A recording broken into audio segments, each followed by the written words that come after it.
ಡೆಲ್ಲಿಯಲ್ಲಿ ಬೀಡು ಬಿಟ್ಟಿರುವ ಕನಕನ ಮೊಗದಲ್ಲಿ ಕ್ಷಾತ್ರ ತೇಜಸ್ಸು. ಹೈಕಮಾಂಡ್ನಿಂದ ಗುಡ್ ನ್ಯೂಸ್ ಸಿಕ್ಕ ಸಂಭ್ರಮದಲ್ಲಿ ಡಿಸಿಎಂ. ಡ್ಯಾಮೇಜ್ ಆಗ್ತಿದೆ ಎಂದ ಸಾಹುಕಾರ್, ರೊಚ್ಚಿಗೆದ್ದ ಜಮೀರ್.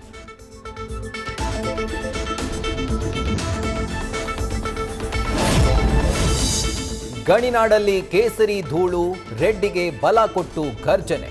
ಫೀನಿಕ್ಸ್ ತರ ಎದ್ದು ಬರ್ತೀನಿ, ಪಾತಾಳಕ್ಕೆ ಹೋದ್ರೂ ಬಿಡಲ್ಲ ಅಂತ ರಾಮುಲು ಶಪಥ. ಠಾಣೆಗಳು ಕಾಂಗ್ರೆಸ್ ಕಚೇರಿಯಾಗಿವೆ ಎಂದ ವಿಜಯೇಂದ್ರ. ಪೌರಾಯುಕ್ತೆ ಮೇಲೆ ದರ್ಪ ತೋರಿದ್ದ ರಾಜೀವ್ ಗೌಡ ಇನ್ನೂ ನಾಪತ್ತೆ. ಅಮೃತಾ ಗೌಡ ಪರ ನಿಂತ ಕರವೇ, ಪುಢಾರಿ ವಿರುದ್ಧ ಮತ್ತೊಂದು ವಂಚನೆ ಆರೋಪ. ಇತ್ತ ಮೈಸೂರಲ್ಲೂ ಬಯಲಾಯಿತು ದರ್ಪದ ಬೆದರಿಕೆ.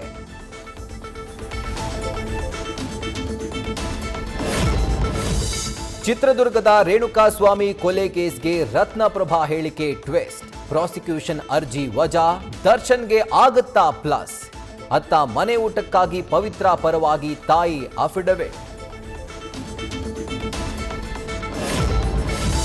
ಚಿನ್ನಸ್ವಾಮಿ ಸ್ಟೇಡಿಯಂಗೆ ಕೌದಿದ್ದ ಗ್ರಹಣಕ್ಕೆ ಕೊನೆಗೂ ಮೋಕ್ಷ. ಬೆಂಗಳೂರಲ್ಲಿ 5 IPL ಪಂದ್ಯ ನಡೆಸಲು ಗೃಹ ಇಲಾಖೆ ಅಸ್ತು. ನಿಯಮಗಳನ್ನು ಕಟ್ಟುನಿಟ್ಟಾಗಿ ಪಾಲಿಸುವಂತೆ ಸೂಚನೆ.